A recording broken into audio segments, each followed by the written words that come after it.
Good. Bridget, good? Good. Because you're very serious.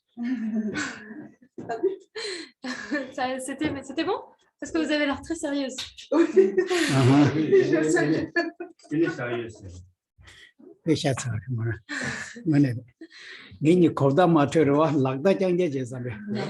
se comprend pas, mais on s'est parlé que par geste.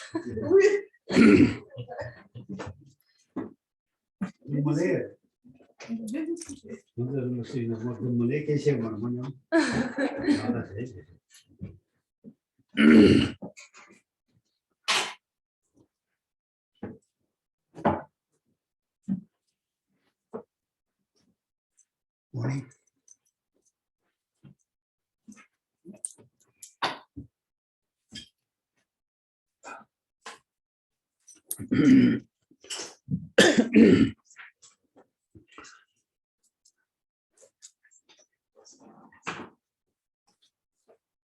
Sangye je dang so je cho nam la chang jo bar do dang ne gyao se da ge ju je je be se nam che do la ben je ra sangye do ba re sangye je dang so je cho nam la chang jo bar do dang ne gyao se da ge ju je be se nam che do la ben je ra sangye do ba re Sangye che dang so je cho nam la chang jo bar do dang ne gyao se da ge ju je be se nam che do la ben je ra sangye do ba re Senje dam je de wa dang de we je dang den bre ju je lo ma dang do me je je dang cha we do ma me be de wa dang ba dang men da wa re ju je nye re cha da ni da Khempo Tsering la me ma re ju je senje dam je de wa dang de we je dang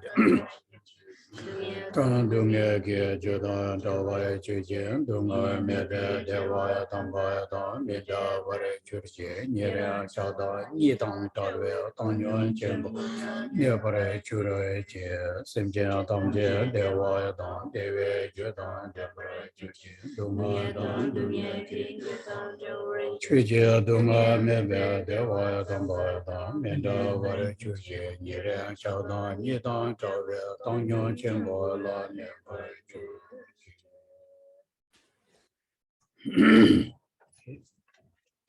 Good morning. Bonjour à tous. So we'll continue from what we left yesterday. Yesterday, in the last session, we talked about, this very particular meditation, which is, connected with the shamatha meditation. For example, I was explaining that how compassion can help one to settle our emotions, gross emotions. Generally, compassion is the antidote for anger, correct? Anger. I understand it as aggressive thoughts, correct? If you have more compassion, I think it's very automatic that you will have less aggressive thought, correct? So it's very logical, actually, so to speak. Anyhow, now, for example, in the book of the meditation, it says that, so now those who have anger issue, like in the West, we have anger management, correct? A lot of anger management is there. I don't know what they exactly teach, but there's an anger management. So in Buddhism, the anger management is dharma. Any kind of dharma is for anger management, actually. Now, in the meditation book, it says that now if I have, issues, so to speak, with distraction, we all have distraction, but some people have, are more distracted. I think this is very true. Some people naturally have more thoughts, so they experience more distraction, which actually means they have very hard time in concentrating, correct? Some people, it's difficult, but not that difficult. So for that, what should you do? In Tibetan, the word is nam yang, who have that problem. So in the meditation book, it says that for that, then best antidote is meditating on breath, actually. This is universal, like in our, mind training books, and also in any meditation book, they talk about that. Remember that you have to do the meditation. For example, exhaling and inhaling. Either you can, there are different ways of doing that. Remember, either you can do that, just by following the breath. So you just follow the breath. And the other way is, we call it counting, correct? If you count. So the pair is one. You breathe out, you breathe in, is counted as one. So there are many, like 6 different ways of doing that. I'm just saying that there are different ways, but it's not a good idea to do all of them, actually. We have to stick to one. We have to choose one. Like, I think usually the one that we do is we just follow. Shamramche used to say count, correct? I remember many times when he was giving teaching, count, like, first you just try to count up to 5. And it's very difficult to remain focused, that period of time. Really, our mind gets distracted just like this. So it's even very hard to finish the first counting, so to speak. When you breathe, it means when I breathe in and then I have to breathe out, right? While I'm breathing in, I will be distracted. While I'm breathing out, I'll be distracted. So it's hard to do that. So, but he does, it's actually said in the box that counting is also good. So this is universal meditation, as we all know. Like I said yesterday, in the meditation box, it says it's actually one of the best good to do that.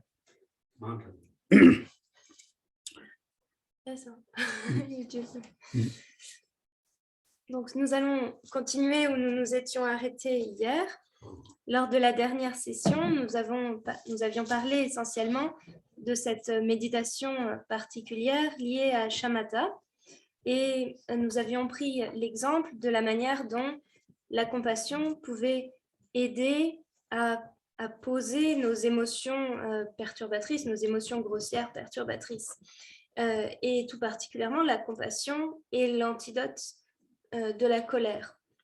J'entends par colère le fait d'avoir notamment une parole agressive, des mots ou une parole agressive. Et plus de compassion, eh bien, on pourrait dire que de manière automatique, de manière logique, amène normalement à une parole moins agressive, à moins d'agressivité.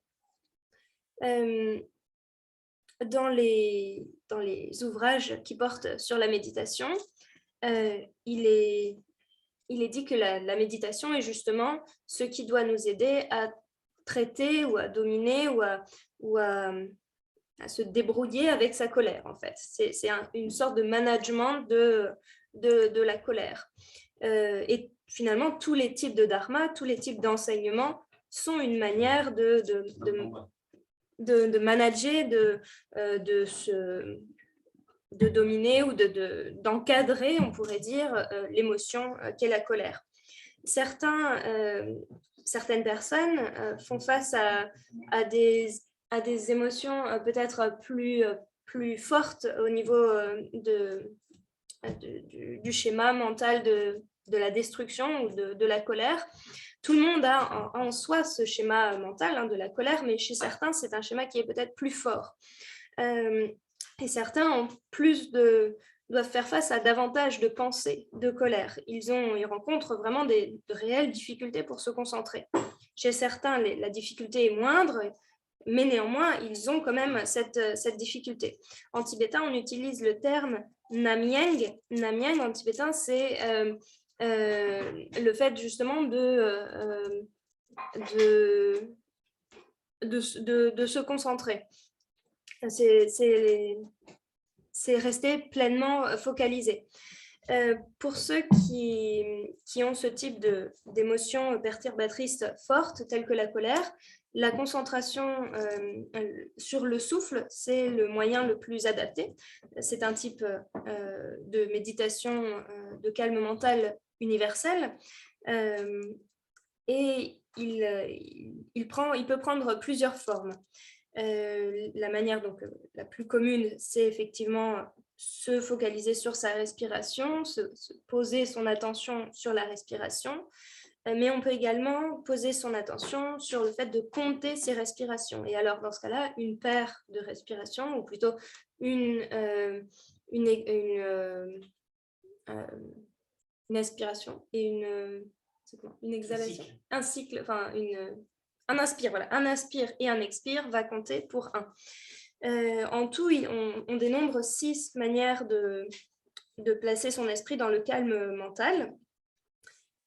Et quand bien même on en dénombre 6, ce n'est pas une bonne idée de les suivre tous. Il faut choisir une méthode parmi toutes. Et cette méthode qu'on va choisir, ensuite on s'efforce de la suivre. Shammar Rinpoché lui-même conseillait d'utiliser la méthode qui consiste à compter ses inhalations et ses inspires et ses expires. D'abord, compter 5 cycles et soyez-en sûrs, c'est très difficile de rester focalisé sur cette période de temps. En un claquement de doigts, en un simple claquement de doigts, l'esprit peut être distrait. Il est difficile de rester concentré puisque au cours d'un seul même inspire, l'esprit peut déjà partir se distraire, et au cours d'un expire, et bien de même, cela suffit comme temps, comme période de temps à l'esprit pour s'en aller. Donc, la méditation qui porte sur le souffle, la méditation du calme mental qui porte sur le souffle, c'est vraiment une forme universelle, on pourrait dire, de méditation et qu'on retrouve dans tous les ouvrages qui traitent de ce sujet. So anger, distraction, now attachment, antidote for attachment, especially attachment to the body. There is this particular meditation called meditating on the reality of the form. I said it nicely, actually. In Tibetan, it says meditating on the ugliness of the form. But actually, it's not ugly or beautiful. It's just the reality. It's the reality. There's, I think some people get offended when you speak about that. And I understand. And those are people who never thought that way, I'm guessing, right? So they get offended, like this is very, offensive. That's actually being very ignorant in reality, when you just think about that, you can very easily understand that is the reality. So, but it is because of the name, actually, meditating on the ugliness. So they think, oh, it's very beautiful. Why we have to make it ugly? That's not true. We are not thinking something that is beautiful as an ugly. We're just seeing the things as it is, correct? Actually, it's in reality also. When we try to see things as it is, then our attachment, will go away. The reason, because we were misperceiving that. The way we perceived that was false. We were perceiving something that was never there, so to speak. So there are many different, let's see, aspects of meditation. In Shanti Deva's book, he talks about that a little bit. Nagarjuna's book, also related to a friend. Shanti Deva talks about Bodhicharyavatara. And what did he say about this? He also speaks about it. Yeah. And also Nagarjuna, in a letter to a friend. So that actually is very simple. We just try to, meditate on our body, and try to see what's the essence in it. Is pretty much that in reality. So I'm not going to explain everything because there's no need for that. If you're a kid, maybe yes. But if you're an adult, It's very strange to say those things, you know, because we know it very well. But I like this concept, really. I was thinking about it a lot. Not the concept, but this logic. I find that very relevant in reality. It's not only about the body, actually. It's everything around us, correct? We truly misperceive everything. But right now, we're just talking about the body. But what about this flower, for example? It's the same thing. Or any object, you know. I'm thinking if we, so you analyze it, correct? In this case, you're analyzing or you're observing. So then that means we are using wisdom. As soon as we use wisdom, as soon as we become rational, when we put logics, we understand the thing much better, correct? We really understand things much better. In this case, from the Buddhist point of view, you see the truth more. Buddha always used the word called truth. Denpa intervention call it, Denpa Tong. Denpa Tong one meaning you saw the truth. It does not mean you saw ultimate truth, the relative truth in entirety. Whatever you saw the truth. It's very important to see the truth, correct? Really, truth can really help you to overcome the emotions. Like we know that as like even among the people, when you know the truth, you overcome that. Whatever grasping is there, you overcome the grasping. I'm not really necessarily talking about emptiness here, okay? Because emptiness is way far right now. In my understanding, that is very much the message that Buddha was giving us. Look, you need to know the truth. Correct? Every teaching, every wisdom, like for example, impermanence, meditate on impermanence. How is that not truth? This is the biggest truth in the universe, actually. Life and death is the biggest truth. Who can escape from the life and death? No one. But there are people who are trying to do that. That's very silly also and very naive, very ignorant. No, people are really trying. They think if we go to the moon, perhaps we won't die. That's called ignorance is the bliss. It's right. It's really the ignorance bliss in this case. That goes to show that we have so much fear in us. I think the fear is because we don't know the reality. But if you know the truth, why would you have the fear, for example? Anyway, it went to many other things, but this is really, the meditation was actually on the form, on the body, just to help us to let go of the attachment. So I'm saying that when we see the truth, we, to some extent, are able to let go of the grasping.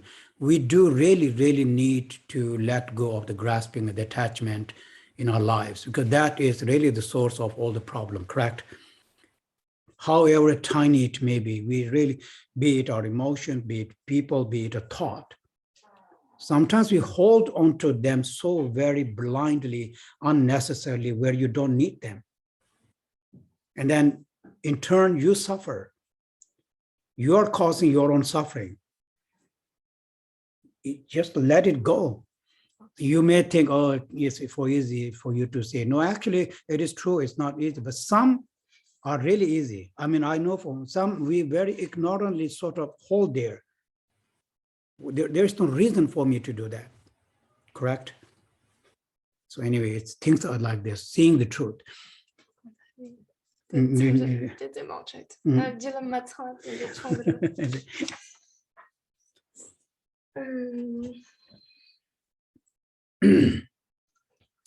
Donc, la colère, la destructivité, on pourrait dire l'attachement. Alors voilà, l'attachement. Ici, en ce qui concerne l'attachement, il y a une antidote qui spécifiquement propose une méditation sur le corps. Alors, la méditation sur la réalité, on pourrait l'appeler la méditation sur la réalité de la forme. En réalité, le nom en tibétain de cette méditation est beaucoup moins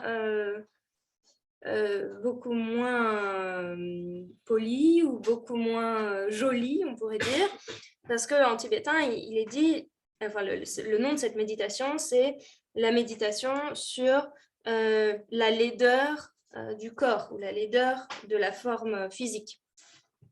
Mais ici, en fait, il n'est pas question de laideur, c'est tout simplement la réalité. Certains s'offensent d'ailleurs, ne serait-ce qu'en entendant le mot de cette méditation sur le corps, et ne souhaitent pas en parler parce qu'ils trouvent que c'est un propos, rien que le nom de cette méditation, un propos très offensant. Comment ça, la laideur du corps, mais c'est une beauté absolue? Non, non, pas du tout.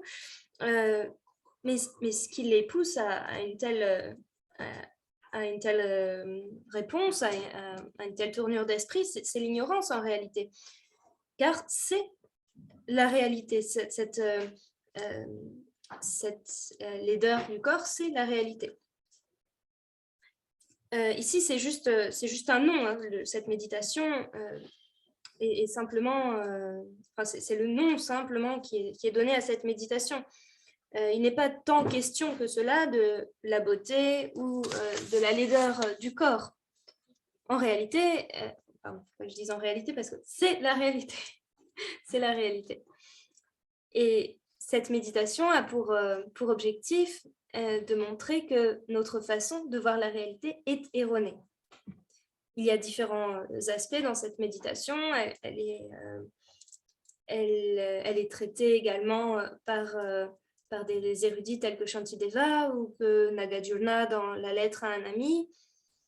C'est une méditation qui, d'une certaine sorte et d'une certaine manière, est très simple, méditer sur son corps.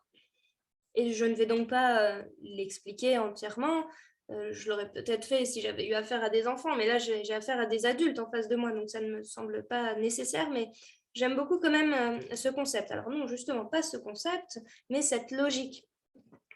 Il me semble que c'est très pertinent dans la réalité et que c'est une méditation qui pourrait être conduite non pas uniquement sur le corps, mais aussi sur tout ce qui nous entoure, sur notre environnement, sur la réalité qui nous entoure. Il est question ici du corps, mais on pourrait faire la même méditation sur la fleur qui se trouve devant nous. Pourquoi parle-t-on uniquement du corps? Cette méditation, en réalité, consiste à analyser, à observer, et alors de là pourra naître une sagesse, une rationalité au sujet de la réalité. Ça permet de mieux comprendre la réalité. En tibétain, on utilise l'expression Demba Tong, c'est-à-dire voir la vérité. Voir la vérité. Ici, ça ne veut pas dire voir la réalité au sens ultime, mais davantage voir la réalité des choses qui nous entourent pour mieux se débrouiller avec nos émotions, justement. Parce que quand vous voyez la vérité, quand vous en avez une compréhension, alors nécessairement votre attachement se réduit, vos émotions se réduisent également. Ici, il n'est pas question de la vérité ultime au sens de la vacuité. Il me semble, dit Khempo, que c'est là le message du Bouddha, c'est que vous avez besoin de voir la vérité.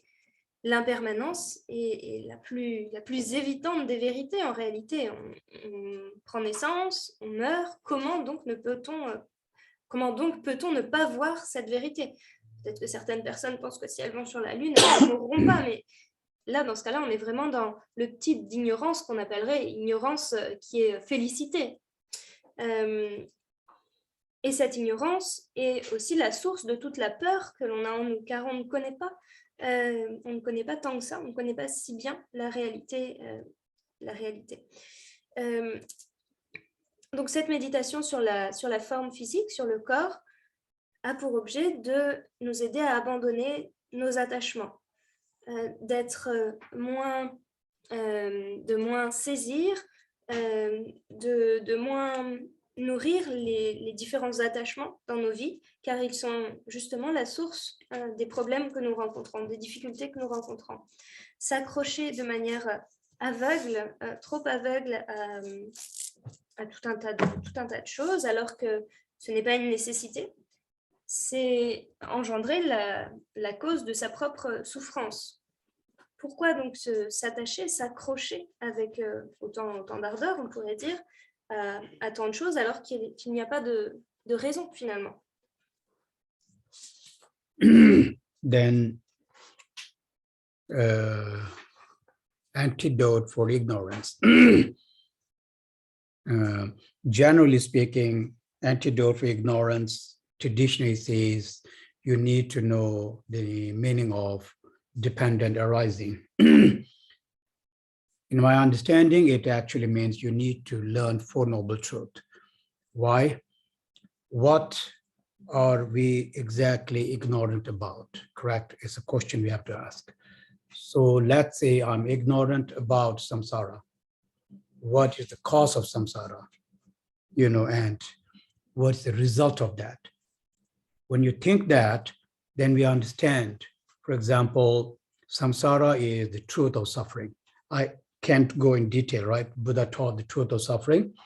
It is true that there is no being, no realm, no sentient being there where there is no suffering. So suffering is truth.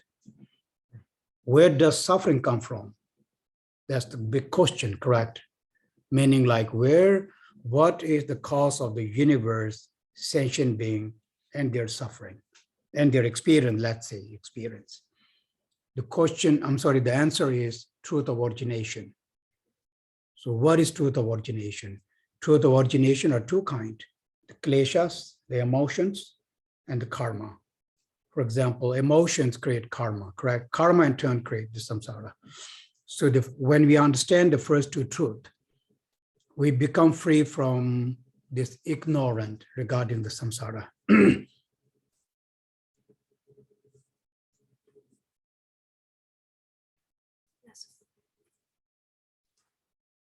Ensuite, donc, vient l'ignorance. Et quel est l'antidote à l'ignorance? Généralement, traditionnellement, on entend par l'antidote à l'ignorance le fait de comprendre le sens de la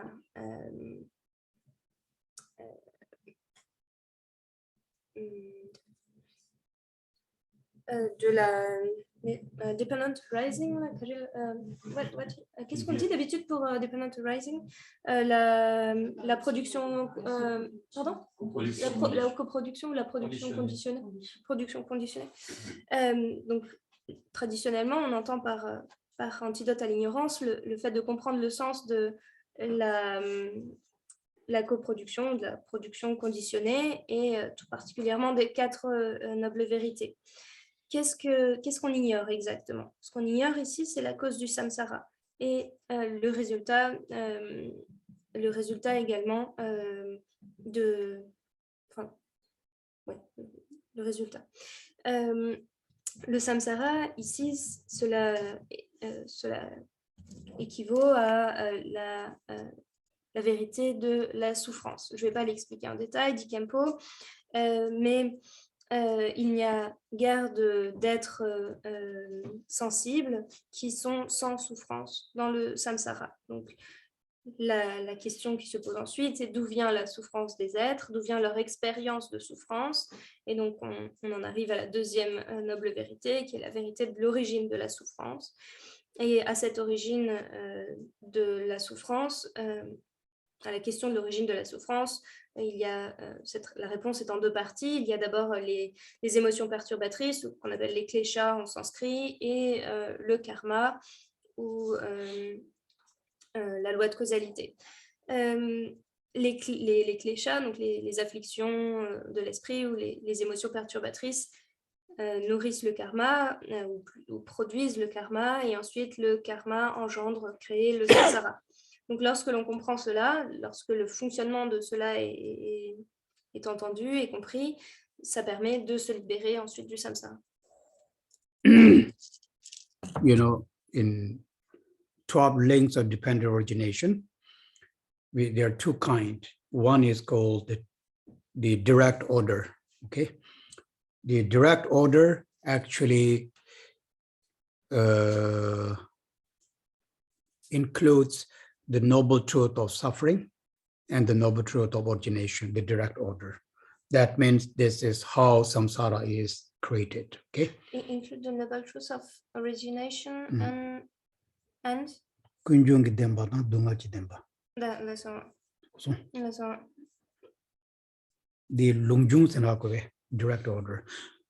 Direct order, you know how it is actually most. It means you count from ignorance and then you go all the way to sickness and death. And this is where you are explained how samsara, you know, comes around because of the 12 links, the wheel of the life. In the wheel of life, you see this, you know, this picture we have. Sipakolo. Direct order Lungjung sir. Direct order sena marik pane duchen less in the Kaptu ma yung yech doa till a direct order sir. Sur direct order. Tender yen la chungni yorwa te direct order. Tangbo marikpa nipa le sumba namshi otisiwar. Direct order, the order marida. Make order sigo mari. Order means how you say in French order. Rimba. Korim gidi. Maripani ya yunguyo. Oh, korim gidi. Mayonade. Lugdos o niya doya jo. Rimba. Rimba. Re. Dixon.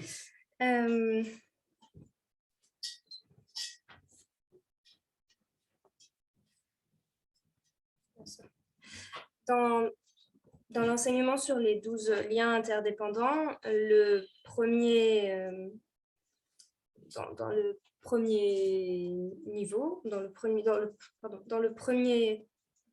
première, comment dire,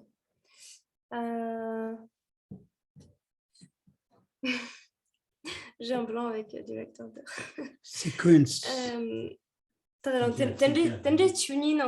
Sequence it's a sequential.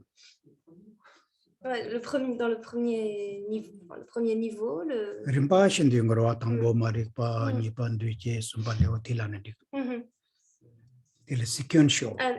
Marimpa jimbate quand la tête donnée que d'embatan kunjung d'embani nigatsu grise. Mare. Tendre yen la chungni chidwa. Tendre yen la chungni ti la there are two kind. Tangbo de la longjung sigre. Rimpa shendo marikpa ne gashi pardola chungni yoro. Tik rimba chidwa. Ti rimba tinangla kunjung dembatan dungachi demba dugres. Demba yinangne, demba nide longjung nangde. Donc, ça, vos chers secondes, dans l'enseignement qui porte sur les 12 liens interdépendants, donc qui commence de l'ignorance jusqu'à la vieillesse et la mort, les deux premières vérités, la vérité de la souffrance et la vérité de l'origine de la souffrance, sont inclus. Et c'est la manière d'expliquer cet enseignement porte sur la manière d'expliquer le samsara, d'où vient le samsara, comment naît le samsara. So then the reversed order, longjung chirwa, reversed order te tenala demba jinangne from the for truth of path, truth of cessation. Digires. Reverse order. Yadon. Do sena marikpa dona. Tini kari dogre. Marikpa mena le yo mares. Le mena namshi yungo mare. Namshi mena te yung te kora yung marwa. Kora mena nyangdere. Do si dugani marikpa meba chana. Ene le meba chagre. Le meba chana. Ringa rimbe meba chagirwa. Tila look dog sigre. It's not clear. Yeah. Those who are not speaking Tibetan, unfortunately, and French are not. Okay. Donc, dans l'enseignement sur les 12 liens interdépendants, lorsqu'on les prend depuis Marikpa jusqu'à la vieillesse et la mort, donc sont inclus ces deux vérités, la vérité de l'origine de la souffrance, la vérité de la souffrance et la vérité de l'origine de la souffrance. Et en fait, il y a également cet enseignement porte également sur la liste inversée en fait, des 12 liens interdépendants. Cette liste, elle est aussi enseignée en commençant depuis le dernier, donc la vieillesse et la mort, jusqu'à remonter jusqu'à l'ignorance. Et en fait, les deux dernières des 4 nobles vérités, la noble vérité de la cessation de la souffrance et la vérité du chemin qui mène à la cessation de la souffrance, sont inclus dans cette liste inversée des 12 liens interdépendants. Je ne sais pas si c'est clair ce que j'ai dit. Khempo, The reversed, it's actually, okay, reversed order is easy. So when, for example, ignorance ceases, cessation of ignorance brings about the cessation of second link, which is karmic formation. Cessation of that brings about the cessation, third one, which is consciousness. In this way, when the former ceases, the later, the links are all get seized. And this is how cessation is brought about. So in this order of the ceasing order of the 12 link, from the Four Noble Truth is actually include the truth of path and the truth of cessation. It's quite easy. Cessation is cessation of the 12 links. And this one. Khempo vient de répéter ce qu'il avait expliqué précédemment. So now, what's left? Pride, antidote for pride. I have to explain this because we're talking about meditation. So in meditation book, yesterday I mentioned one thing, so they list these things. So I can't, skip them. It doesn't feel good, so I have to mention them. So the antidote, we're just brushing through, as you understand, really, we're just brushing through. We can't go in detail. But the concepts are good. So now the antidote for ego, actually, pride, ego, as in ego clinging, it says meditation on elements. Four elements. These are all analytical meditation. It means like, we analyze, the nature of the self, the nature of the ego. For example, when you analyze where is self, in your body, in your mind, that concept. So here, when we realize that, our form is constitution of elements, right? 4 elements. 6, we actually count 6 elements. 4 elements are the general element. Then 5th element is the space. 6th element is the consciousness in Abhidharma teachings. These are the object of analyzation.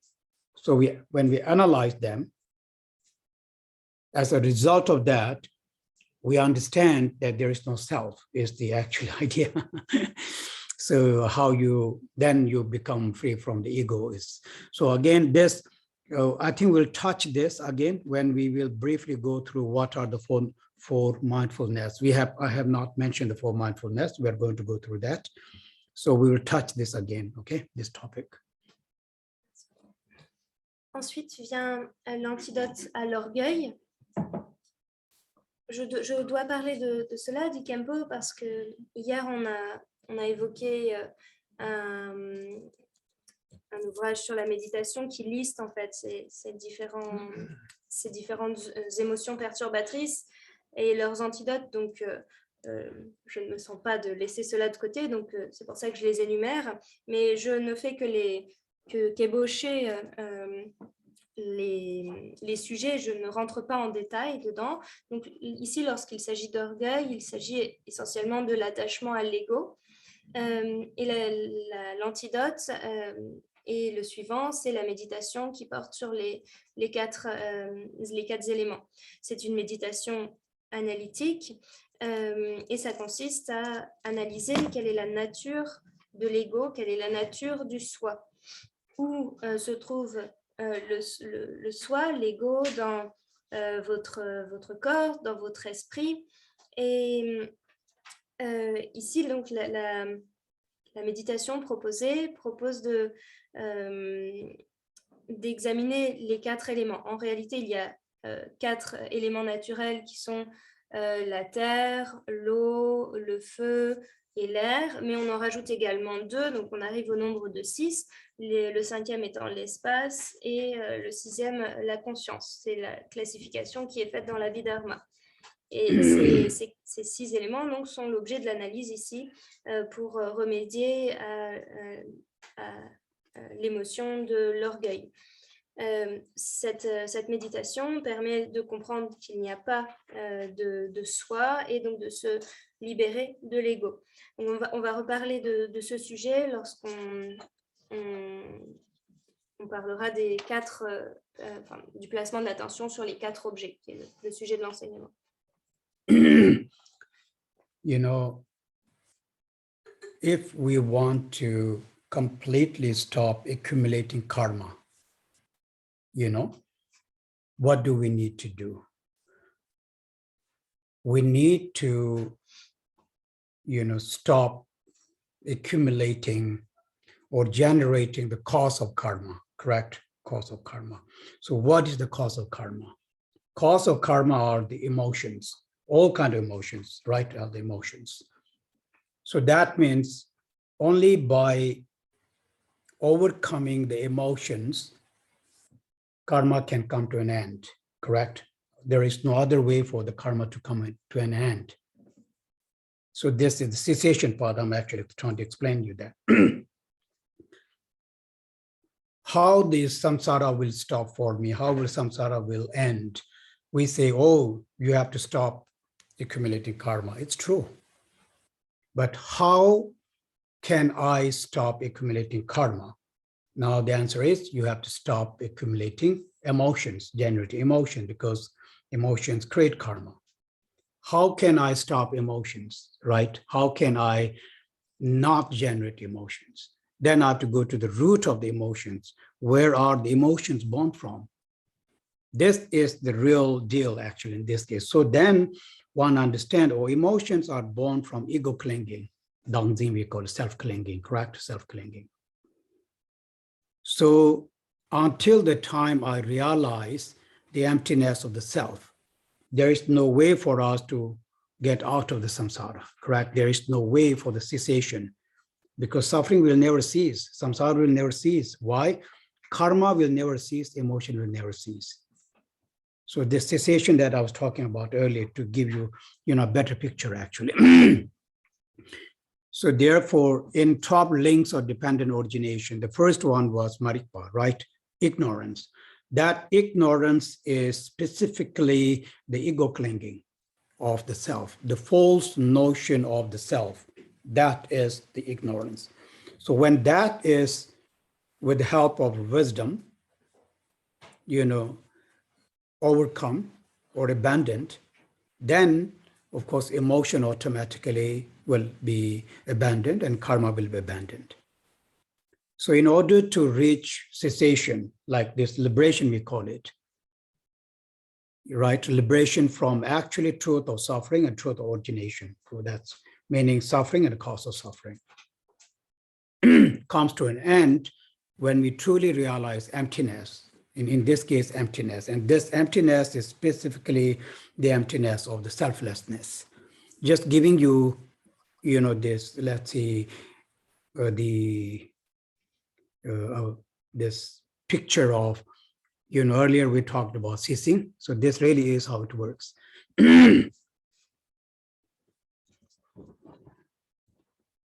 Si on veut complètement arrêter d'accumuler du karma, qu'est-il nécessaire de faire? On a besoin pour cela d'arrêter d'accumuler, de générer les causes du karma. Quelles sont les causes du karma? Eh bien, ce sont les émotions, toutes les sortes d'émotions. C'est seulement en calmant, en apaisant nos émotions, que l'on peut mettre donc fin au karma. C'est la partie ici qui concerne la cessation, la vérité de la cessation. Comment le samsara peut-il prendre fin? Il peut prendre fin lorsque l'on arrête d'accumuler, lorsque l'on met un terme à nos émotions. Oui, c'est la réalité, c'est vrai. On doit arrêter de générer des émotions, de les accumuler. Et comment ne pas générer des émotions? Eh bien, il faut les trancher, ou il faut aller à la racine, il faut trancher la racine de celle-ci. Et d'où vient quelle est la racine de ces émotions? C'est ce qu'on appelle en tibétain dardine, c'est-à-dire saisir ou maintenir fermement le soi, c'est saisir le soi, c'est self-clinging en anglais, disait Khempo, c'est donc c'est s'accrocher au soi ou saisir le soi. Et donc jusqu'à ce que la vacuité du soi soit comprise, jusqu'à ce que le sens de ce qui signifie la vacuité de l'ego, du soi soit compris, il n'y a pas de moyen en fait de mettre un terme à ces émotions. Il n'y a pas d'autre manière, d'autres solutions pour arrêter d'accumuler et de générer des émotions. Et donc, pas d'autre moyen pour mettre fin au karma et donc pour mettre fin au samsara.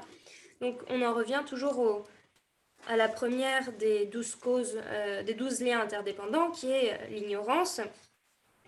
Et spécifiquement ici, l'ignorance concerne la saisie du soi.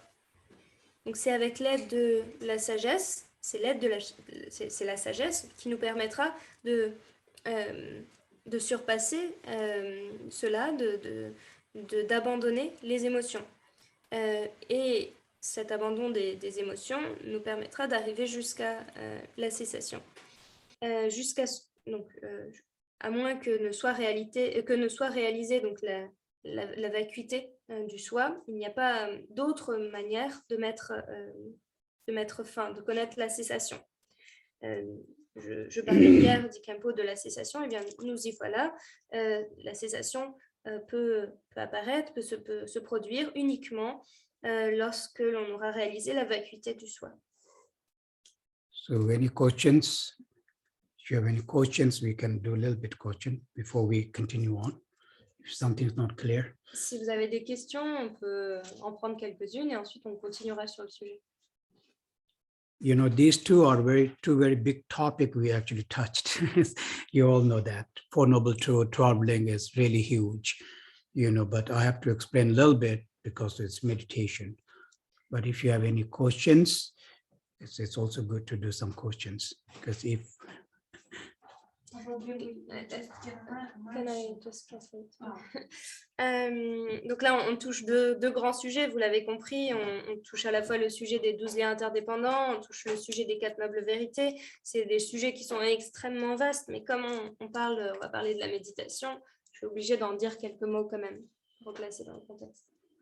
About this coordination, where I can read it, like in normal, language, not super philosophical. okay. La question est, où est-ce que je peux trouver un ouvrage à lire, un ouvrage accessible à lire sur les 12 liens interdépendants, qui serait présenté de manière abordable, pas trop philosophique There are actually many books, Anna. There are many good books on 12 links of dependent origination. If you Google, really you will find them. It's a lot of stuff, so what do you recommend? So no, because in English, they have many different names. So for me, it's difficult. I think there's something called How Karma Works. In Kibi, actually, maybe you bought it. There's a book, it's red, it's called How Karma Works. It's very, very good book, actually. Donc, Khempo répondait, il y a de nombreux bons ouvrages à ce sujet-là. En les recherchant sur Internet, sur Google, vous en trouverez, mais notamment au Kibi, il y a donc à l'Institut international du Karmapa en Inde, il y a un très bon livre qui s'appelle Comment fonctionne le karma, How Karma Works. Et je vous le recommande, il est très bon à ce sujet.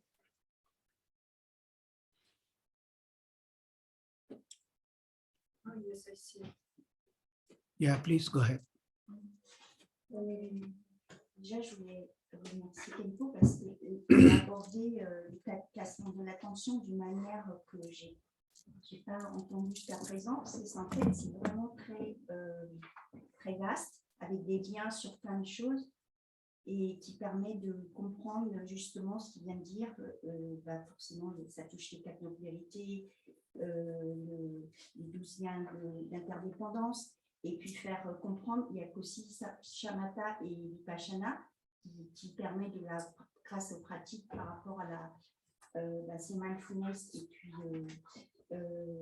la sagesse, pour pouvoir développer la compréhension et se libérer grâce au placement de l'attention par le corps, les sensations, l'analyse de l'esprit, de l'ego, et puis pouvoir comprendre les phénomènes et se libérer. Je voulais le remercier déjà.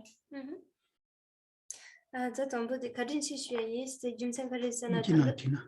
Allez, j'allais faire ensuite en anglais, but I wanted to thank you very much for your teaching about placing the attention on the 4 objects, because until now I have never heard any teaching in this way, in this manner of presentation, and it seems to me that now that it's a very huge topic, and that it is linked with many other things. And especially, I finally understood that this teaching about the way to place one's attention on the 4 objects is very linked with shamatha and vipassana, and also with generating mindfulness and wisdom. And so first, I wanted to thank you again about this, and then come the question later. La question, c'est ce que je comprends, c'est pratiquer, quoi. C'est une pratique. Déjà, ce qu'on fait habituellement, c'est mindfulness, c'est le calme mental. Et après, c'est vipassana, c'est qui développe la sagesse. Et aussi peut-être sûrement en fonction de notre fonctionnement d'habitude, c'est de faire des pratiques de méditation qui correspondent en fonction de ce qu'il avait dit, si c'est par exemple se libérer grâce à différentes antidotes. Et c'est ça qu'il préconise. Donc c'est ça la question? Ouais. D'accord, ok. So to put in a nutshell, can we say that your main point is that we should practice Shine, and also to do meditative practice according to one's own mental pattern, like using antidotes and everything? Is it your main point? Can you resume? Can you?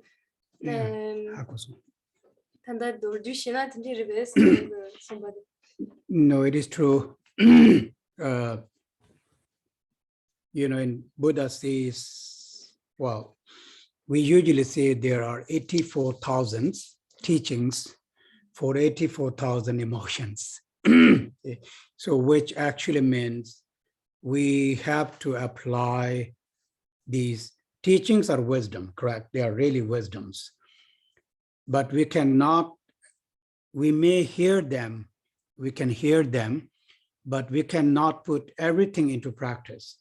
We are not able to do everything. So we have to pick whatever is more close to you, whatever is more applicable to oneself, correct? So like you said. So therefore, yes, it is true what you said, that we need to, learn, reflect, meditate. It is always good to listen to the Dharma. It doesn't really matter if you didn't understand, in my understanding, actually. But then at the same time, we do our best. We are all human, so it's just, but at the same time, we also do our best to apply whatever you think, whatever one can actually apply according to our own capacity, correct? Yes, so this is what you said is right. But the teaching actually is not only about that. I mean, yeah. Donc, on a l'habitude de dire qu'il y a 84 000 types d'enseignements et que chacun de ces 84 000 enseignements correspond à une émotion, que ces enseignements répondent aussi à 84 000 types d'émotions. Donc, oui, il faut appliquer les enseignements et c'est là le sens de la sagesse, mais on peut entendre de nombreux enseignements, on peut recevoir de nombreux enseignements, mais on ne peut pas tous les mettre en pratique. Il s'agit de choisir, de sélectionner les enseignements dont vous vous sentez les plus proches, qui sont les plus proches de vous, qui sont les plus applicables, les plus applicables à votre cas personnel, à vous personnellement. Donc c'est vrai, il faut étudier, il faut se livrer donc à l'étude, à la réflexion, à la méditation. Et d'ailleurs, ce n'est pas si important si vous ne comprenez pas de la même manière que moi, je comprends certaines choses. Chacun fait de son mieux, on est humain et on est face aussi à ses propres capacités. Donc, ce que vous dites est vrai à ce sujet-là.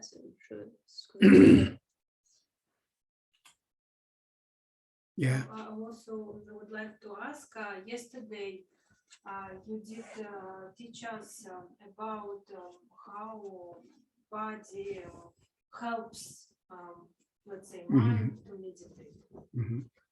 And probably it's how I understood. I can talk only about my own understanding. But I understood that different people have different capacities, and some people need to go long, to take long way, and sometimes people can start from Shine, sometimes from analytic meditation, and sometimes even understood from body level. Body level, yes. And actually, you mention channels and connection channels with emotions, and that it's very important. Basically, the channels and in proper, kind of like state or whatever. And yesterday I spoke with one friend. He is doing some yoga, agramadana, something. It's actually Hinduism, Yeah, understood. He is not doing this Hinduism as a religion, but he is doing this specific yoga, and this specific yoga actually pointed on this channels, Right. So they kind of like combine the energy between men and the women energy, like whatever. And Yes. it's just why I'm asking, because I heard a lot that different lamas say, look, don't mix yoga, Buddhism, because it's different traditions. And actually, I have opened the question if person really needs to use some methods in order to, let's say, to make with the body and after do meditation or Buddhist meditation, or it's really not really a good idea to mix all this kind of stuff. Sorry for this long question. Donc hier, vous avez, au cours de l'enseignement, expliqué comment le corps pouvait nous aider dans la pratique de la méditation. Et ma propre compréhension, c'était qu'il y a différents types de personnes qui ont différents types de capacités, que certains ont besoin de suivre des chemins peut-être plus longs, des parcours plus longs, que certains vont commencer par chiner, d'autres par la méditation analytique, d'autres vont se focaliser plutôt sur le niveau du corps. Vous avez donné quelques indications sur la manière dont les émotions peuvent être connectées à des canaux subtils à l'intérieur du corps. Et vous avez mis l'accent sur l'importance justement des canaux subtils. Et justement, hier, je parlais avec un ami qui suit un yoga hindouiste qui s'appelle Agramadana, je crois, mais qui est donc un yoga vraiment de la tradition hindouiste. Il ne le suit pas, il ne pratique pas ce yoga parce qu'il est attaché à la religion hindouiste, mais bien uniquement pour la pratique du yoga, car c'est un yoga qui aurait le pouvoir de justement de travailler sur les canaux internes afin de lier les énergies subtiles avec l'esprit, etc. J'ai pourtant entendu beaucoup de lamas qui disent qu'il n'est pas bon de mélanger la pratique des yogas, notamment les yogas hindouistes, avec le bouddhisme, qu'il ne fallait pas mélanger les deux. Donc c'est une question ouverte que je pose. Est-ce que lorsque ces yogas peuvent être nécessaires aux soins qu'on peut apporter à notre corps, à notre hygiène physique, on pourrait dire, est-ce que lorsque ces yogas peuvent nous être utiles, nécessaires, est-ce qu'on peut quand même les pratiquer? Est-ce que c'est bon ou pas? Si ensuite on s'adonne à la méditation bouddhiste, ou est-ce que non, au contraire, vous pensez que ce n'est pas une bonne idée? Qu'est-ce que vous en pensez? You know, as far as I understand, I actually don't know Tantra that much, but Tantra is born in India way before Buddha. It's according to, it's always been there, is what Gela actually always says. Gela is Professor Simbadoji. We just always say Gela, so it's he, and also other great scholars say that, you know, it's been there in the universe forever, so to speak. So therefore, I understand that there is really, really a lot of similarities. But I think the aim is very different. You know, aim in Buddhism and the aim in Hinduism, or nowadays yoga, is very different. You know, so it depends, you know, why you want that, what you want from that, correct? If you want something more of a physical, let's say health, you can do that accordingly, I'm guessing, and they are really, really helpful. Actually, they are very, very beneficial.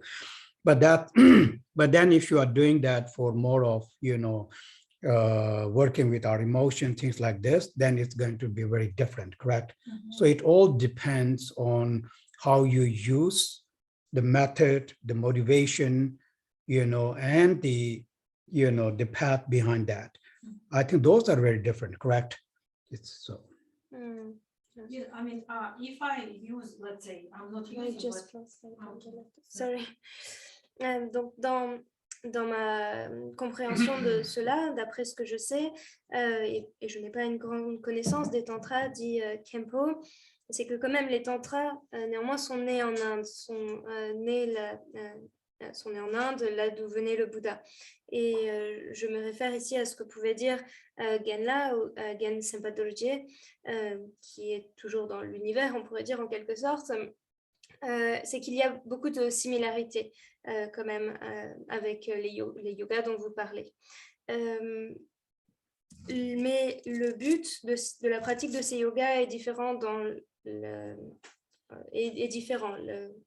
l'hindouisme par rapport au but de la pratique bouddhiste. Donc finalement, ça dépend de ce pourquoi vous voulez les pratiquer, de ce que vous voulez en faire. Si c'est pour travailler sur votre santé, alors oui, ils sont très, très, très bénéfiques. Mais si c'est pour travailler avec vos émotions, que vous voulez en faire une utilisation, alors là, ma réponse serait différente. Donc, tout dépend finalement de l'utilisation que vous allez en faire, de votre motivation et du chemin derrière cela que vous suivez. Okay, so now, you know, I have to speak about the 4 kinds of mindfulness. So there are 4 objects. Okay, like I said yesterday, just to remind you, there are 2 kinds of meditation, right? First one is called Shine, which is calm abiding, the shamatha meditation. And the second is called Vipassana. Vipassana is the insight meditation, Tibetan we call Lakton. Insight meditation is the wisdom aspect of that. So the 4 kinds of mindfulness, you know, it's analytical meditation, and this is the method for achieving insight meditation or Vipassana meditation. Like I said yesterday, in the Theravadan tradition, they don't mention shamatha actually, I think, at all, right? There is only one name when they talk about meditation, that's Vipassana. But in Tibetan Buddhism or in the Mahayana, you find these 2 terms. Again, I said this yesterday. So therefore, in like, for example, in Mahayana text, when we talk about 5 path, okay? In the 5 path, the first path is called path of merit, called Tsoglam. This 4 mindfulness starts from there. It starts on the path of merit. On the path of merit, there are 3, let's say, levels. On these 3 levels, then we start with the 4 kinds of mindfulness. So I'm saying that, I mean, I heard from our teacher that only those who belong to the path, on actual path, because we divide practitioner as in those who are on the path and those who are not yet on the path. So this is why I'm actually saying this. Those who are not yet on path, it is kind of, implied they are not yet capable of practicing this 4 kind of mindfulness. Only when you truly reach to that path of the Tsoglam merit, then you are now ready to do the practice. This is where it starts. And then it is accomplished, of course, at the level of the Buddhahood, correct? So it's a long journey, so to speak.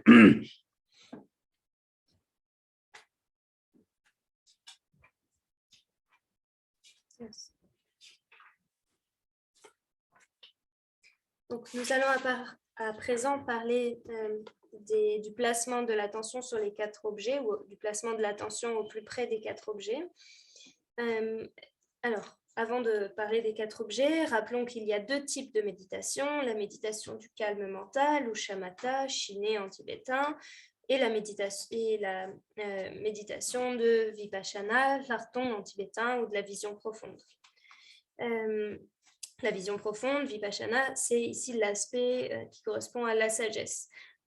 C'est une méditation analytique. Or, le placement de l'attention au plus près des 4 objets, c'est également une méditation analytique et c'est une méthode qui correspond à la vipassana. Dans la tradition du Theravada, il n'est pas fait référence à shamatha. Shamatha, le terme lui-même n'est pas mentionné. Il ne parle jamais du calme mental, il parle exclusivement de vipassana. Mais dans le bouddhisme tibétain, et plus particulièrement dans le Mahayana, les 2 termes de shamatha et de vipassana sont employés. Dans le Mahayana, on a coutume d'enseigner que c'est uniquement lorsque l'on est sur le chemin du mérite, de l'accumulation de mérite, Tsoglam, c'est-à-dire le chemin de l'accumulation du mérite, alors seulement, c'est à ce stade-là que commence en fait le placement de l'attention, la méditation qui consiste à placer son attention ici sur les 4 objets. Donc, il y a 4 types de méditation qui consistent à placer son attention. Et le professeur Sempa Dorje enseignait que c'est seulement lorsque l'on est entré sur le chemin de l'accumulation du mérite que l'on peut s'adonner à cette méditation. Donc, on distingue et effectivement ceux qui sont entrés sur le chemin et ceux qui n'y sont pas encore. Et ceux qui ne sont pas encore entrés sur le chemin ne sont pas en capacité de pratiquer cela.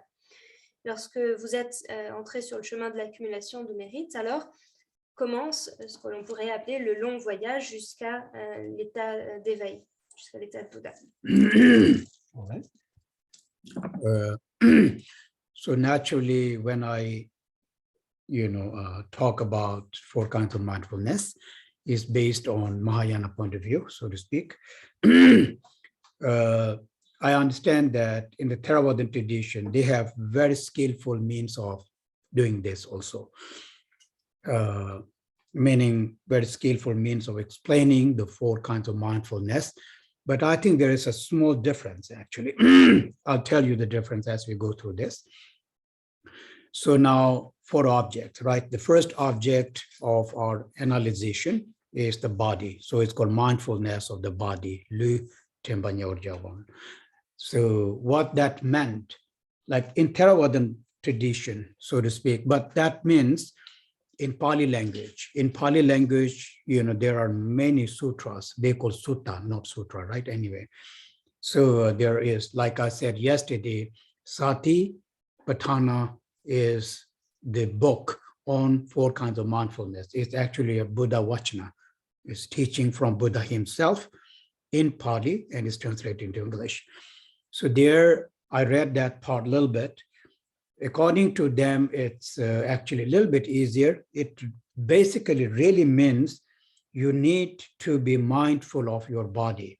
So like I said yesterday, they say that you sit down and you try to, sense, you try to feel your body, not in terms of emotion, more in terms of you try to see, how your, let's say, body is functioning. The state of your being, state of your body is what they say.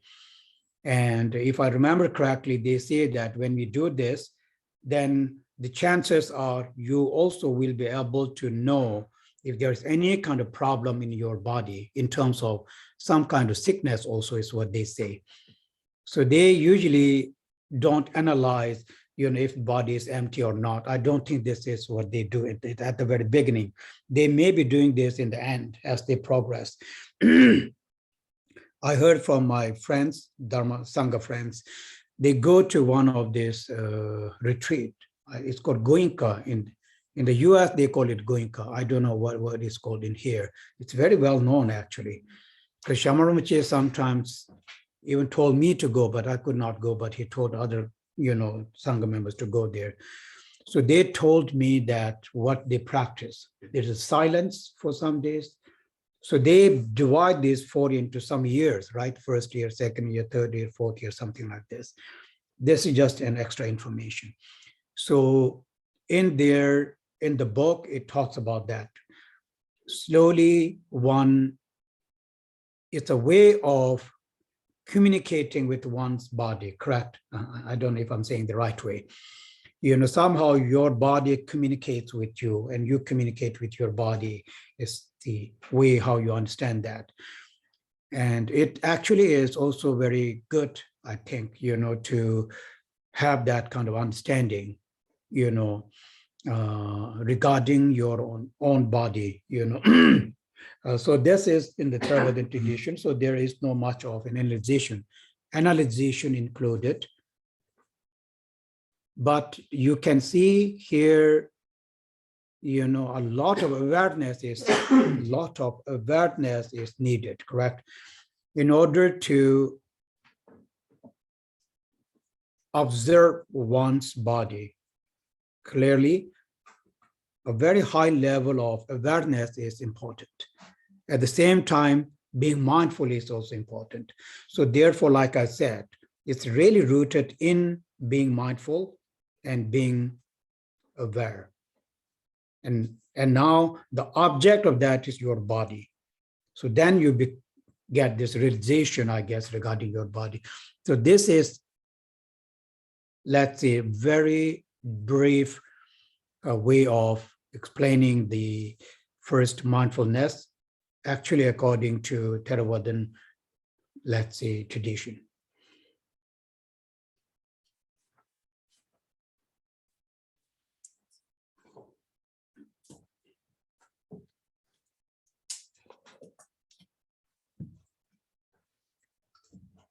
Quand on va parler à présent du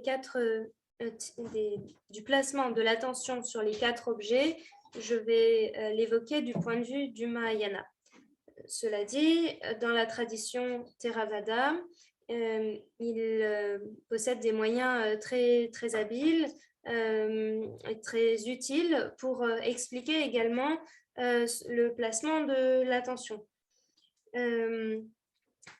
Cette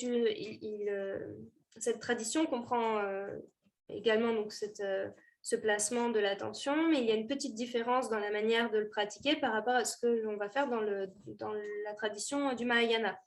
Les 4 objets d'analyse, donc nous allons les évoquer, mais le premier d'entre eux, c'est le corps, le placement de l'attention au plus près du corps. Le tibétain littéralement dit le placement le placement de l'attention au plus près de l'objet qu'est le corps. Dans la tradition du Theravada, le sujet est traité dans des sutras, et d'ailleurs eux-mêmes ne disent pas sutra, mais sutta, des sutras qui sont en pali et qui ont été traduits en anglais, et il s'agit ici du Satipatthana Sutta. C'est donc un sutra, donc les paroles du Bouddha, et qui ont été traduites ensuite vers l'anglais. Je l'ai lu quelque peu et c'est assez facile à comprendre. Le sens principal de l'enseignement que l'on peut tirer ici, c'est qu'il faut s'appliquer avec conscience et attention. Il faut appliquer sa conscience, son attention sur le corps. Lorsque le corps est assis, par exemple, on est dans la tradition Theravada qu'explique Khempo, lorsque l'on est assis, il s'agit de ressentir pleinement son corps, non pas du point de vue des émotions, mais comment le corps fonctionne, dans quel état se trouve votre corps, et il est dit même qu'en faisant cela, si l'on s'y applique sérieusement, on a peut-être une chance, on a peut-être la possibilité de détecter s'il y a un quelconque problème dans notre corps, une maladie par exemple ou autre. Donc ici, la question n'est pas vraiment de déterminer si le corps est vacuité ou pas. Peut-être qu'à la fin, on arrive à ce résultat, mais en tout cas, dans la manière dont c'est enseigné, dans le cheminement de l'enseignement, c'est pas vraiment cela.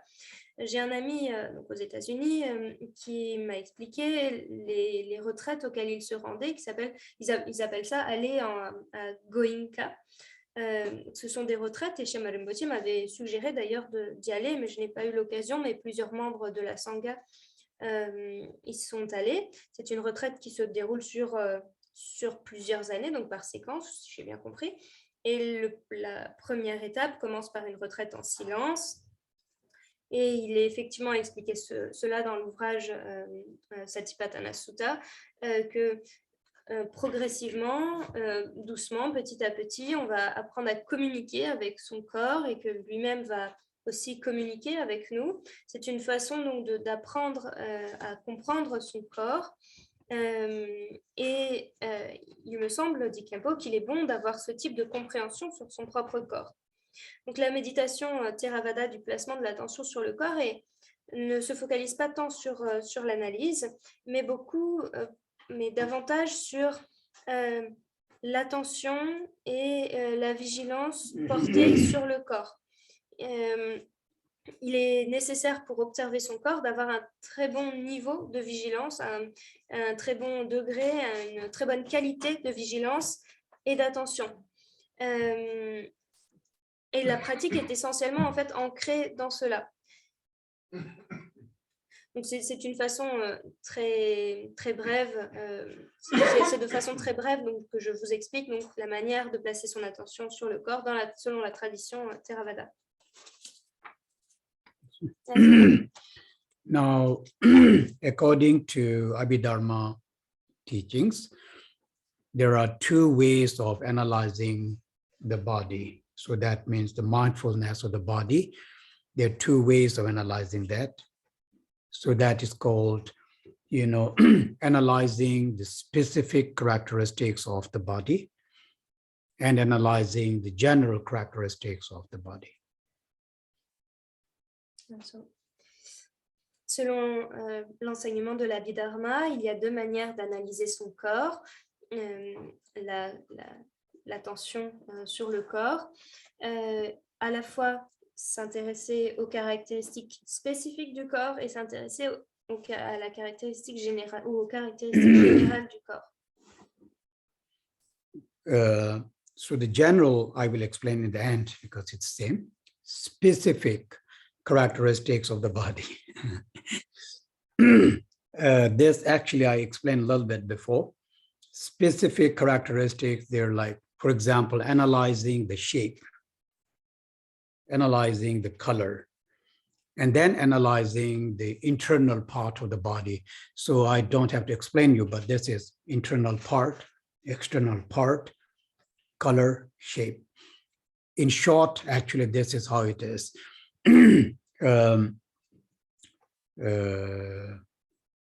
in some of the meditation instructions, then they specifically talk about what happens to the body after when we die.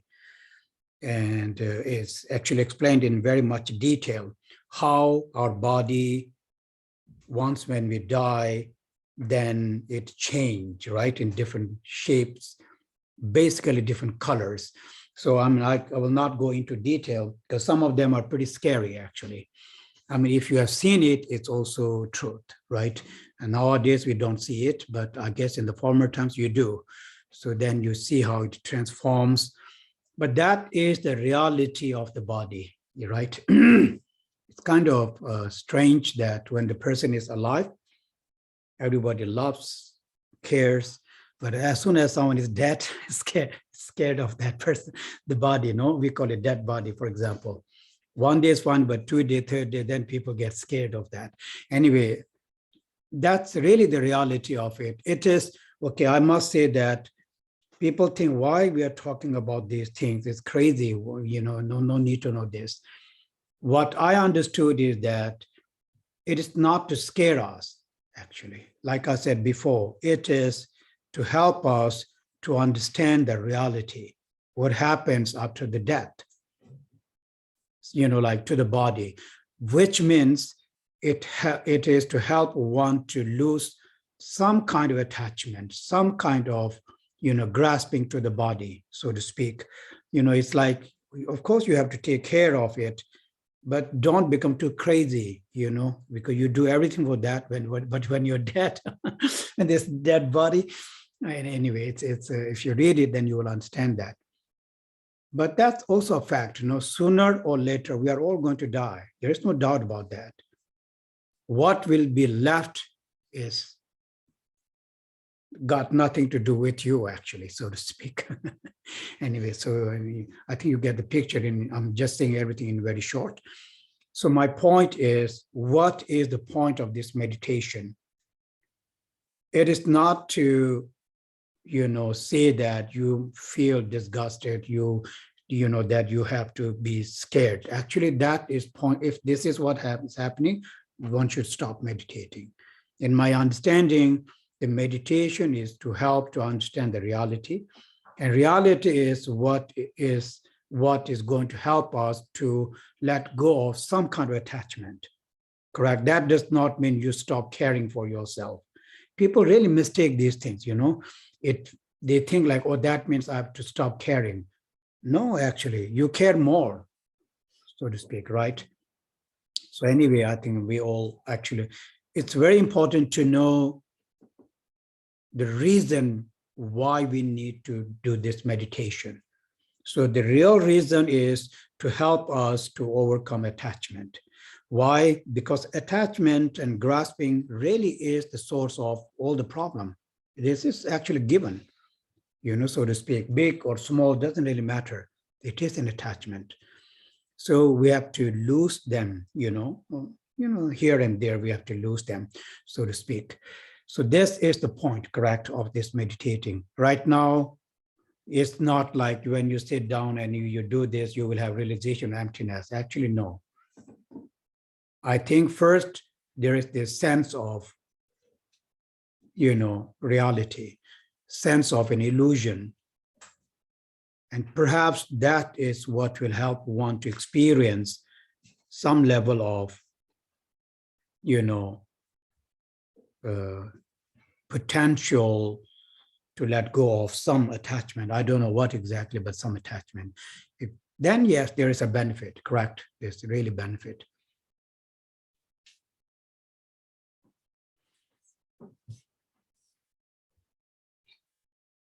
Donc, la caractéristique spécifique du corps, nous l'avons un petit peu abordé hier. Cela consiste à analyser quelle va être sa forme, sa couleur, ses parties internes, externes, quelles sont les différentes parties internes et externes du corps. Je le fais de manière très brève, je l'explique de manière très brève du Khempo. Il y a des instructions de méditation qui consistent à expliquer ce qui arrive au corps lors de la mort. C'est une explication d'ailleurs en détail qui explique comment le corps change après la mort, donc dans sa forme, dans sa couleur. Il y a vraiment des détails qui sont très effrayants. Peut-être que vous-même, vous avez pu déjà voir un corps comme cela, et dans ce cas-là, il n'y a pas besoin de vous l'expliquer. Autrefois, on le voyait plus davantage, mais c'est cela la réalité du corps. Et d'ailleurs, c'est très bizarre, c'est drôle, c'est bizarre qu'on aime à ce point, qu'on chérit à ce point, qu'on s'occupe, qu'on prend soin à ce point-là du corps de son vivant, et qu'ensuite, une fois qu'il est à l'état de cadavre, il est l'objet de frayeur et de dégoût pour la plupart des gens. Mais c'est la réalité de cela, et c'est la réalité.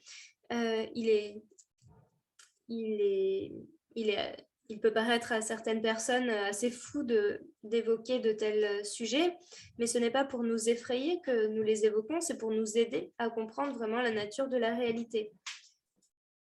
Et c'est également un enseignement qui peut nous aider au moment de la mort. Le but principal de cet enseignement, c'est de nous aider à laisser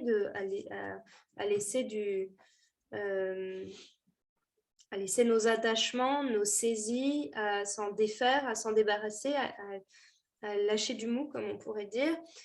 Alors, certes, oui, il faut s'occuper du corps, mais il ne faut pas non plus être fou, être fanat de son corps.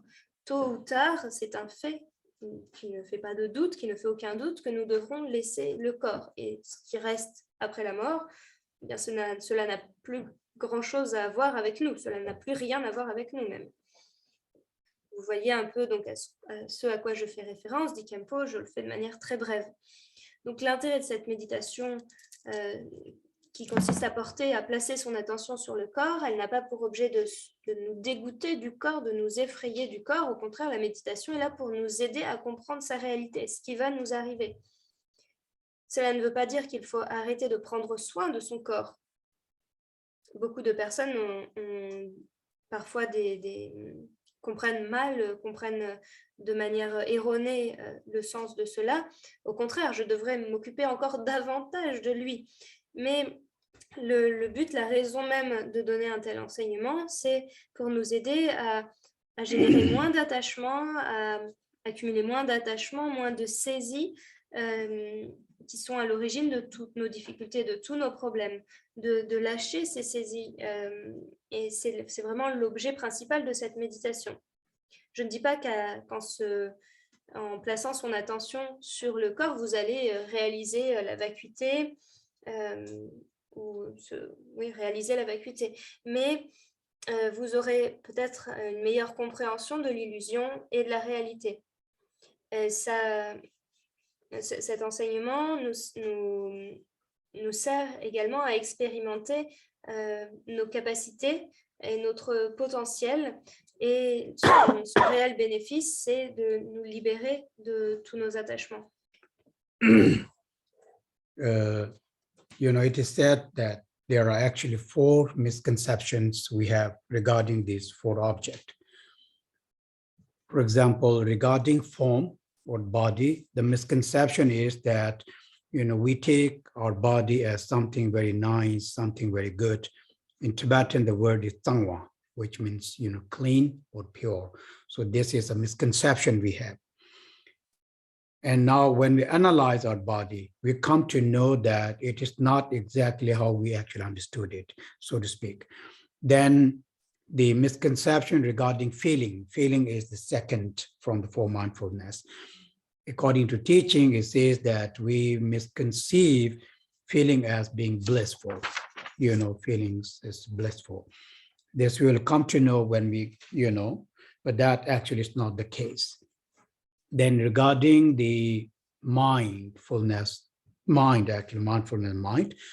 we have misconception regarding the mind stream. We take mind stream as permanent.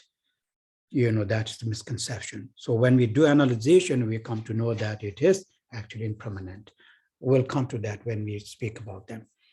Regarding the phenomena, we call chu.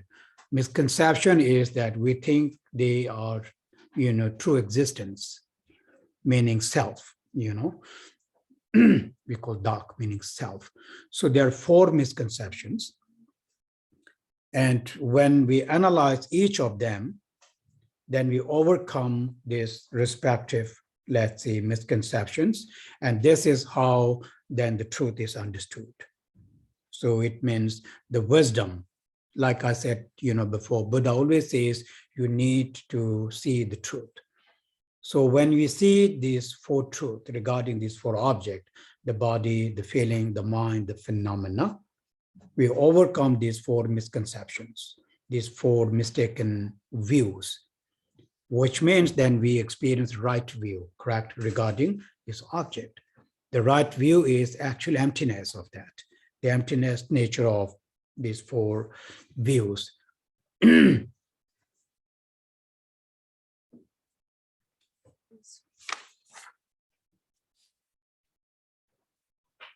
Il est enseigné que nous entretenons 4 types de conceptions erronées. Le premier type de conception erronée est relatif au corps ou à la forme physique. On utilise en tibétain le mot tsangma. Tsangma, c'est ce qui peut être traduit par pur ou propre. Donc la première conception erronée qui est relative au corps consiste à percevoir ce corps comme étant bon, comme étant supérieur, comme étant pur, comme étant propre. Et lorsque l'on se livre à l'analyse, au contraire, on comprendra que le corps n'est pas ainsi. La deuxième conception erronée concerne les sensations. Il y a donc une perception erronée des sensations en ce qu'elles sont perçues comme étant de la nature du bien-être, ce qui n'est pas le cas. Le troisième type de perception erronée concerne l'esprit. Il y a une confusion qui est faite sur le courant de notre esprit qui est perçu comme étant permanent. En réalité, notre esprit est impermanent. Le quatrième type de conception erronée concerne les phénomènes qu'on appelle chö en tibétain. On perçoit les phénomènes comme étant véritablement existants, comme ayant un soi, dar en tibétain. Et au contraire, lorsque l'on analyse les phénomènes, on saisira donc le caractère erroné, cette perception distordue de la réalité des phénomènes, et c'est cela que l'on nomme la sagesse ou la vérité. Comme vous vous rappelez, j'ai dit auparavant que le Bouddha avait enseigné que vous devez voir la nature de la vérité, la nature de la réalité. Et ces 4 vues erronées, lorsqu'elles sont analysées, permettent d'expérimenter la vue et donc de comprendre le sens ensuite de la vacuité. Now, when it comes to the analytical meditation, then we do this analytical meditation through 3 wisdoms. Without these wisdoms, then it's not possible for us to even, to do this meditation, right? So the very first wisdom is a wisdom that we gain by studying, wisdom that we gain by learning, correct? So wisdom that, like it is said in many of the instructions, that meditating without wisdom is like trying to climb a rock without the hands, so to speak, because you won't be able to do that. Likewise, in order to meditate, you have to have knowledge, correct? How are you going to meditate without the knowledge? I like this because sometimes people think meditating is like sitting in a blank, state. That's not really the meditation, actually. A lot of people think this. They think, oh, in meditation, why we have to learn anything? You just sit down, think nothing, feel good. That's really not meditation, actually. But this is the concept that people have. So this is because, okay, so this is why I think it's very unique in Buddhism when we talk about meditation, correct? First, we need to understand meditation is a state of a wisdom, state of a realization. If you understood that, then all these other things will go away, correct? like just sitting in a blank and thinking nothing, feeling good. Actually, you just understand that's not it. So therefore, without the knowledge is the base of, reflecting, right? Analyze. You have to have a knowledge. When you have this knowledge, then you have something to reflect on. So you reflect on your own knowledge. Therefore, the first wisdom that we gain is actually not our wisdom. It's the wisdom of the Buddha or the teacher's wisdom. It's pretty much like you borrow it. So it's not your own real understanding, correct? But once when you analyze that, once when you on your own think that, what does that mean? You start reflecting, then that becomes your actually, right? Because you did this on your own. So that is a true, let's say, and more profound wisdom than the learning. And then of course, after that, there is the meditation, which is way more deeper. So therefore, without the base of this, in general, without the base of this wisdom, the vipassana actually is not at all possible. Even calm abiding is also not possible, let alone, the vipassana part. Yes.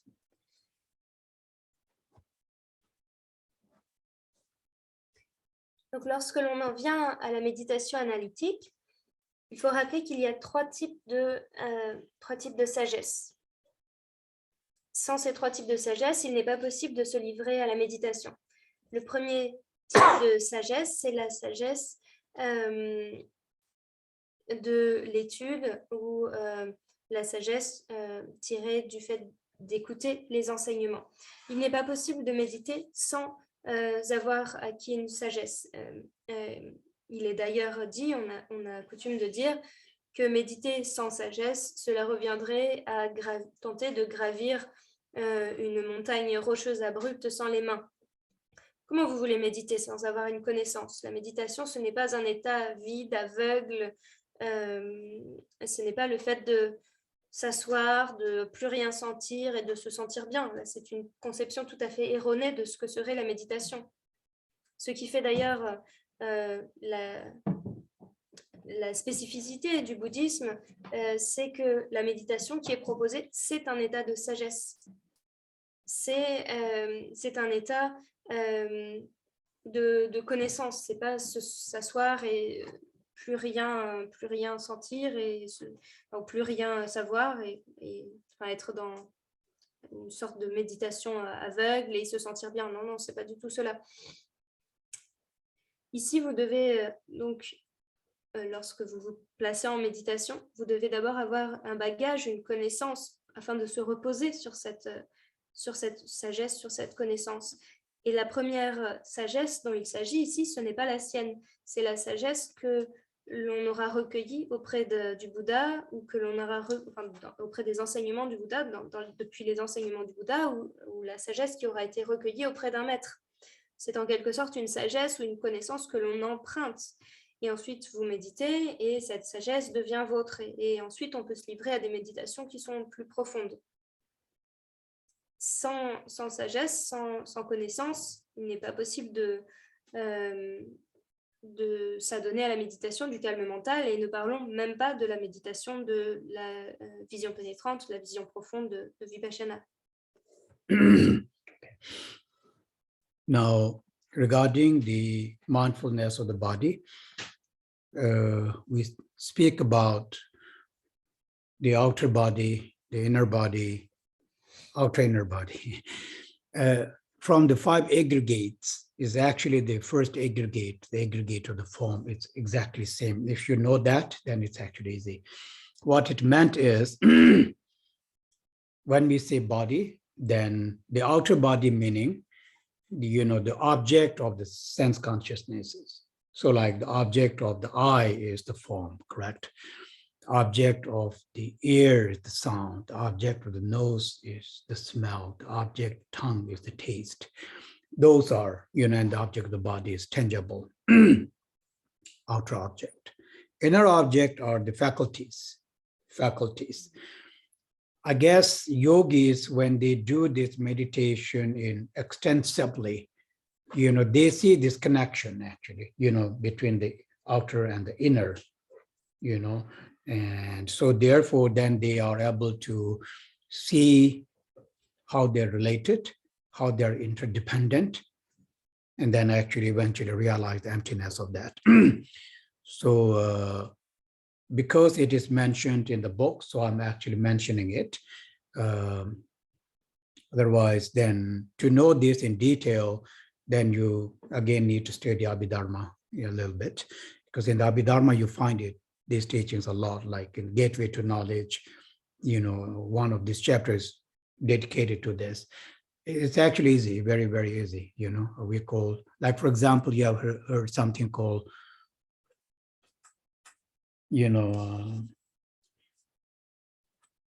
12 source of perceptions, or ayatanas is the name, or 18 dhatus. We're not going to count that, 18 dhatus, elements. So these are, 6 objects, 6 sense faculties, 6 consciousnesses, correct? In this case, it's not the consciousness, because consciousness is, linked with the mind, but the object and the faculty, because it's part of the body, correct? It's a more physical thing. They are the object of our analyzation now, because they are directly linked with the body. So that is what it meant. Yes.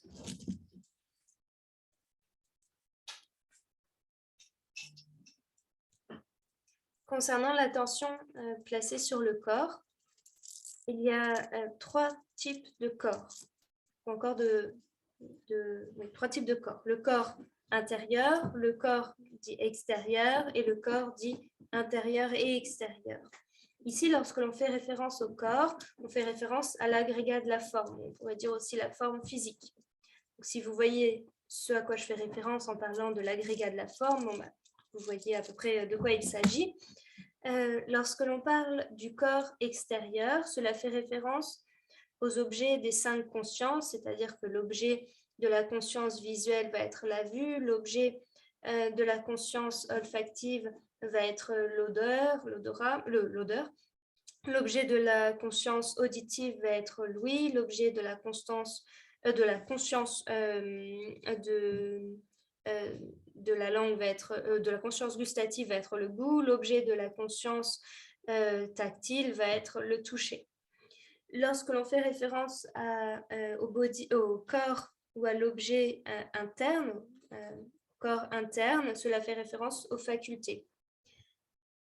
Les yogis, il me semble, dit Khempo, lorsqu'ils font cette méditation de manière extensive, voient le lien entre le corps intérieur et le corps extérieur et la manière dont ils sont liés, interdépendants et peuvent enfin voir la vacuité de ces corps. Encore une fois, si vous souhaitez étudier ces sujets, il s'agira de s'intéresser un petit peu à l'Abhidharma et notamment un texte comme l'entrée sur la voie de la connaissance. C'est un texte qui est facile à aborder. Nous n'allons pas rentrer dans des sujets tels que les 12 sources de la perception ou encore les 12 ayatanas, les 18 dhatus, les 6 facultés, les 6 objets des sens, etc. Mais en tout cas, ce sont des sujets qui sont directement liés au corps et qui en deviennent donc des objets d'analyse ici, dans la méditation dont il est question. In Pragyana Paramita teachings, also in Madhyamika, Pragyana Paramita. Pragyana Paramita. Shirjin. Okay. And also in Madhyamika books, you have actually heard many times they talk about many emptiness, like 20 emptiness, 16 types of emptiness. There are different numbers. We always say 16 types of emptiness. What I'm bringing up is, for example, we call it outer emptiness, inner emptiness, outer inner emptiness. It's really linked with what I was actually saying. For example, I'm thinking when you do this analyzation regarding the outer object, This is when you gain the realization of the outer emptiness, right? Inner emptiness is when you focus it to the inner object or the faculties, you realize the selflessness of the faculty, then it's named as inner emptiness. Both the outer and inner are selfless. So this called, yeah, anyways, inner and outer. It does not mean that there are, we have to actually do this step by step. In my understanding, the realization is gained instantaneously. When the emptiness is gained, it's gained instantaneously. It's not like, okay, first there was empty after, then there's inner empty, then it's together. Of course, it's not like this. But then when they explain this, I find this very rational. I find this actually very interesting how they're connected. But in short, when we use logic, right? When we use wisdom cuts through all the confusion, correct? Confusion, there is something out there. Confusion, that something is there in there. Confusion, there is, both the outside and the inside. We do have that confusion, whether you accept or not, we really have that fear. We always think, oh, there's something out there. We even say that. And we all say there is something in there. But in reality, are they really there? The answer is no, actually. But my confusion thinks so. I think so. It's all deception, correct? Well, of course, we don't understand. It's a deception. So now learning, reflecting, meditating is helping us to cut through that, correct? It's called penetrating through all the confusions. So we just come to know the truth. So when we come in terms with the truth, then it is named as, oh, you realize the emptiness. It's not that you see something's empty, actually. That's pointless, correct? So here, coming in terms with the truth. When you see the truth, awakened, we call it, right? So I am awakened from this confusion that I have regarding the phenomena, the outer phenomena, the inner phenomena, and whatever other phenomenon are there. So this is why this Vipassana meditation that we are talking about, like I said, we need to understand Vipassana means wisdom. We call it Laktong. Laktong actually is a wisdom which is gained of the first Bodhisattva Bhumi. Okay. So this is the realization of the absolute truth. Actually, I must mention that. We know there are two truths, right? The relative, the absolute. Right now, when we are talking about how everything is emptiness, how everything is selflessness, we are speaking from the absolute point of view, not from the relative point of view. Because for the relative, there is no need of wisdom. We don't analyze the relative at all. If you analyze the relative, it will disappear. It totally, because that is very much the nature of the relative. No need of the wisdom. Ignorance is good enough, actually. I mean, it is based in ignorance, correct? So it's important for us to have, know this, that the separation, so to speak, why there is this appearance, samsara, correct? And why there is the emptiness or the truth, the absolute truth. Because there are these two different minds. One, there is the ignorant mind. To the ignorant mind, everything is there as we see. But to the absolute mind, it's not there. So it's very much like the dream mind and the, this mind of, awakened state mind. As an example, so to speak. So, highest view, right? Is the Vipassana, Laktong wisdom, the Vipassana wisdom is the highest view. Actually, like there are different names to that. So.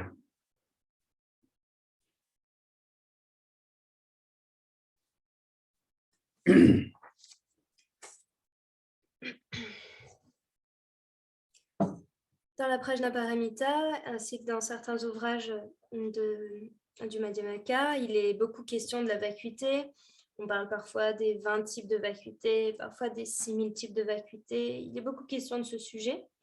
Il est question également de la vacuité interne, de la vacuité externe, de la vacuité interne, externe. Et tout cela est très lié en fait à ce que je vous dis.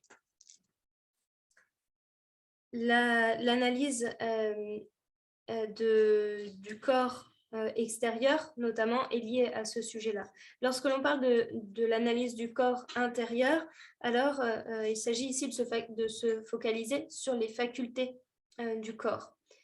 Et les deux analyses qui vont être portées sur le corps interne ou le corps externe, corps intérieur, corps extérieur, auront pour conclusion qu'ils sont dépourvus d'un soi. Cela ne veut pas dire, lorsque l'on parle du corps interne, du corps externe, du corps interne, externe, que cela ne veut pas dire que la méditation, le placement de l'attention, la méditation, c'est le terme employé par Khempo, doit se faire pas à pas, d'abord interne, et puis externe, et puis interne et externe. Il me semble au contraire que c'est instantané que nous comprendrons la vacuité, que nous aurons une compréhension de la vacuité. Mais la manière dont c'est expliqué dans l'ouvrage, la manière dont c'est décrit, c'est une manière très rationnelle. Et en cela me semble très intéressant. Et cela permet de connecter un petit peu tout cela.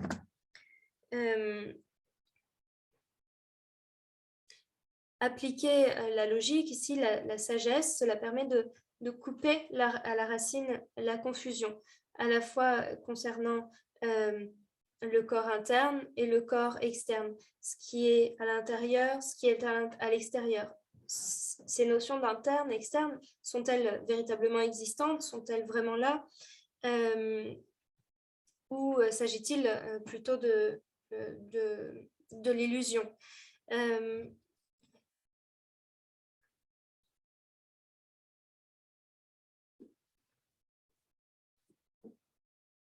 Le fait de réaliser la vacuité, c'est tout à fait différent de voir quelque chose comme étant vide.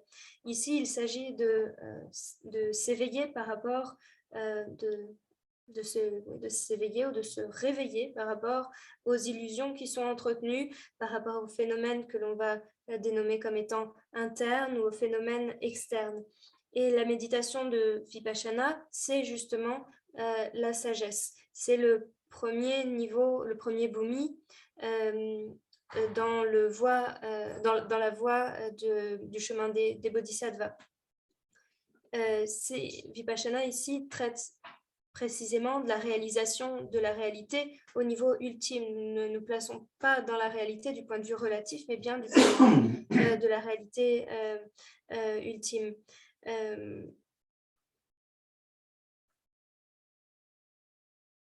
Si l'on se focalise uniquement sur la réalité au niveau relatif, alors on pourrait dire que l'ignorance est suffisante pour comprendre cela. Mais l'enseignement qui est donné ici va permettre de comprendre pourquoi le samsara advient, pourquoi la vacuité, quel est le sens de la vacuité, quel est le sens finalement, et pourquoi la réalité, quel est le sens de la réalité. Il faut toujours garder bien à l'esprit qu'il y a deux types de réalités différentes, la réalité au niveau relatif et au niveau ultime, et qui pourrait être en quelque sorte comparée à l'état de rêve et à l'état d'éveil. Donc la méditation Vipassana traite ici de la vue supérieure, même si elle peut avoir différentes appellations.